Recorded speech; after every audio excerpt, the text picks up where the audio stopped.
Candace Owens.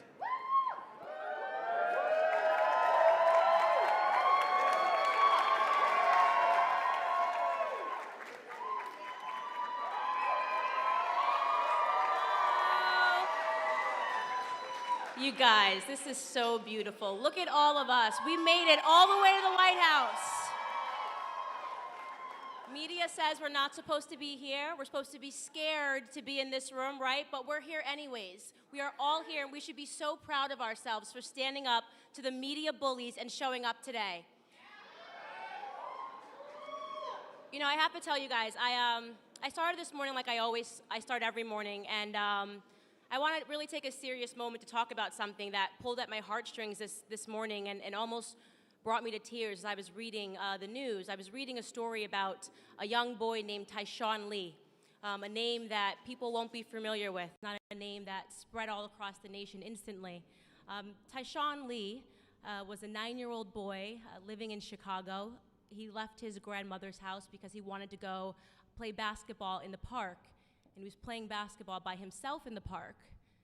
Tyshawn Lee was approached by an adult man who came up to him playfully and grabbed the ball and began playing with him. And then eventually this older adult man lured him away from the park with the promise that he would take him to the store and buy him whatever he wanted.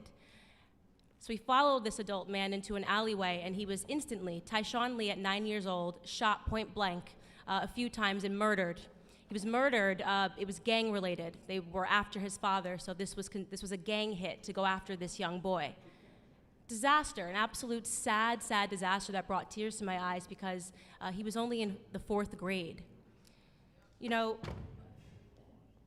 unbeknownst to most of this world, this story happened, and the reason that we don't know about it, the reason that there was no wall-to-wall coverage and national sensation about this story by the people who claim to care about the senseless ending of Black lives, is simply because it didn't fit the media narrative.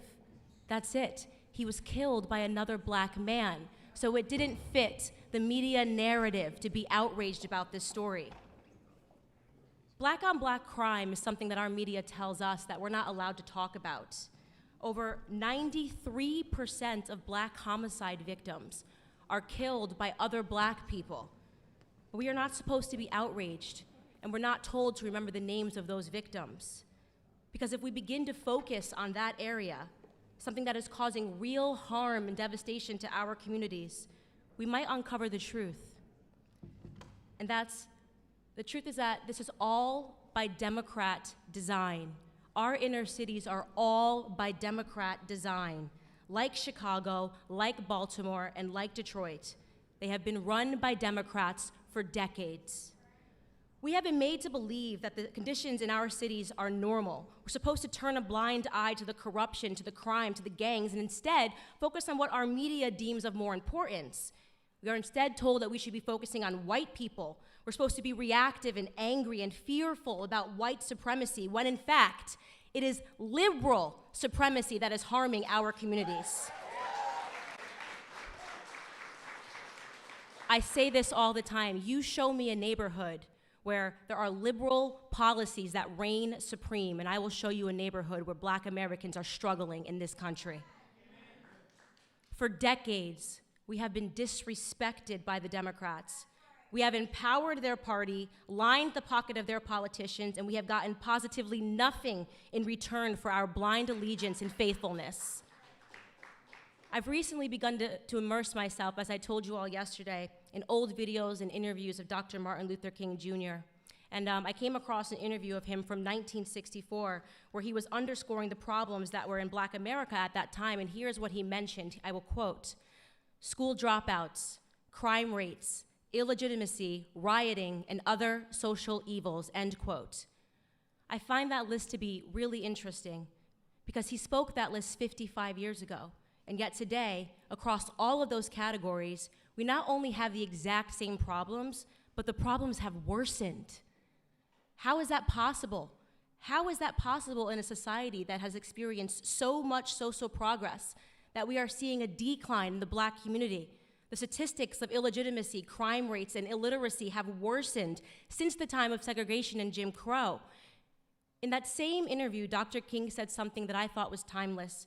He said, "It is both socially and morally suicidal to continue a pattern of deploring effects while failing to come to grip with its causes."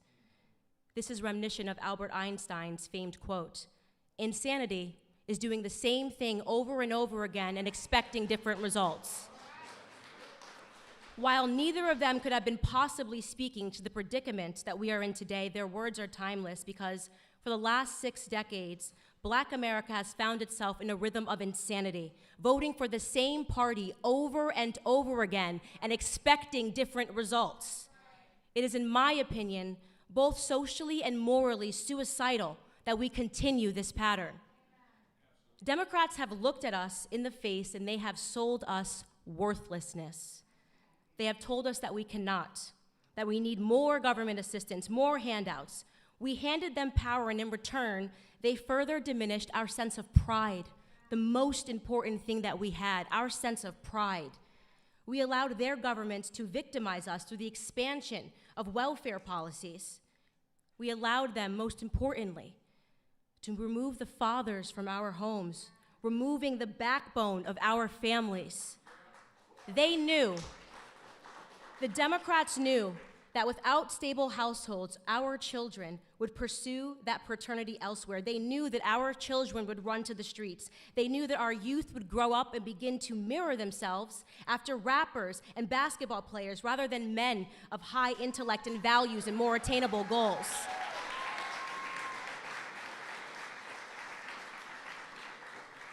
Their media took away the Jeffersons, they took away the Winslows, they took away the Huxtables, and they gave us love and hip hop. They knew exactly what they were doing. They were resetting our goals. But what they didn't know, what they could have never predicted, was that we might wake up to it one day.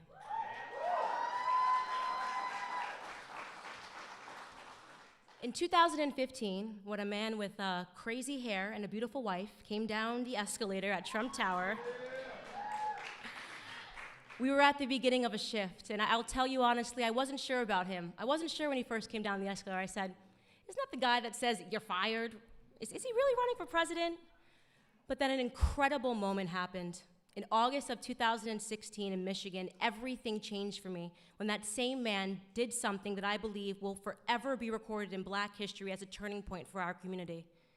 That Republican candidate got on stage, he boldly looked Black America straight in the face, and he asked us, "What do you have to lose?"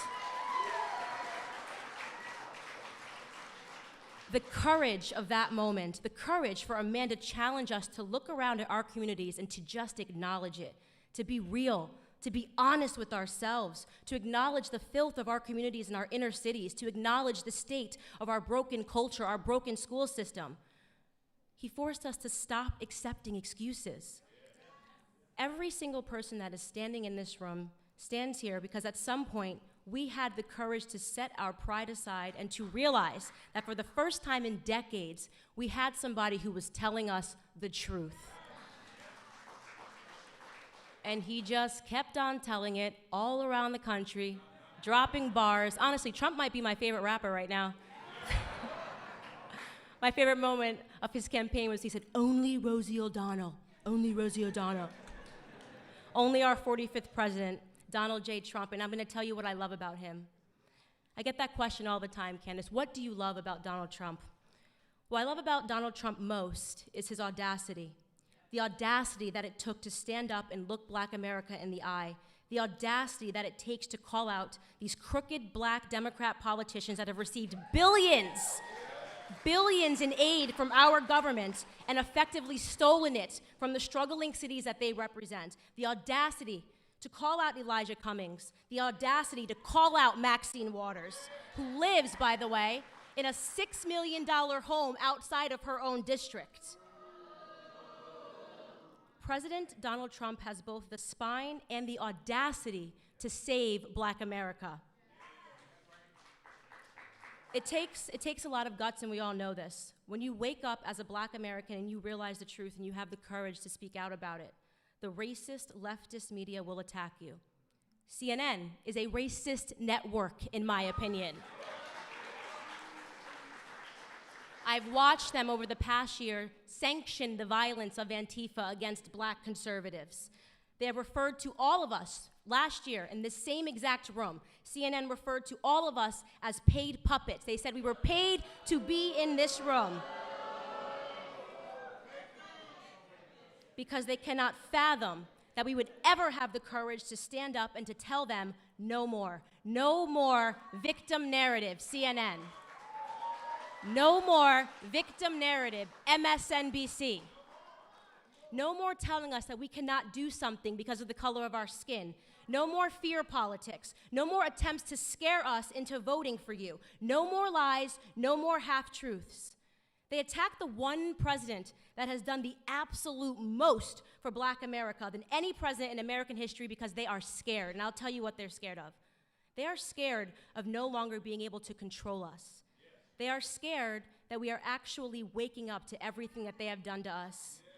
It was Clarence Thomas, Supreme Court Justice Clarence Thomas, in 1991 who warned us against what the Democrats and the media would do to black people like us. This is what he said, quote, "This is a circus.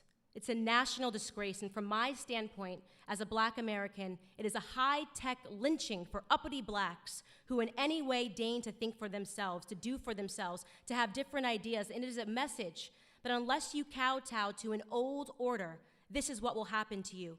You will be lynched, you will be destroyed, you will be caricatured, rather than hung from a tree."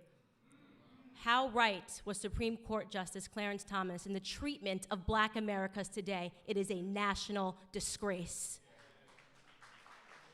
But let them continue. Let them continue their attacks on free-thinking blacks. It's not going to stop us in any way from supporting this administration, from supporting people like our honorable Vice President, Mike Pence, who is finally talking about God again on the national stage.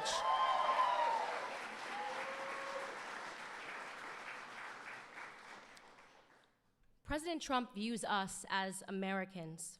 And the answer, of course, to that question is that we had absolutely nothing to lose from taking a chance on him, and now we're winning. We want Trump. We want the victor narrative. We want opportunities. We want to be viewed as Americans first and foremost. And you know, I rarely give him credit, but maybe former President Barack Obama said it best in his Harvard Law School paper when he wrote, "The American dream is to be like Donald Trump."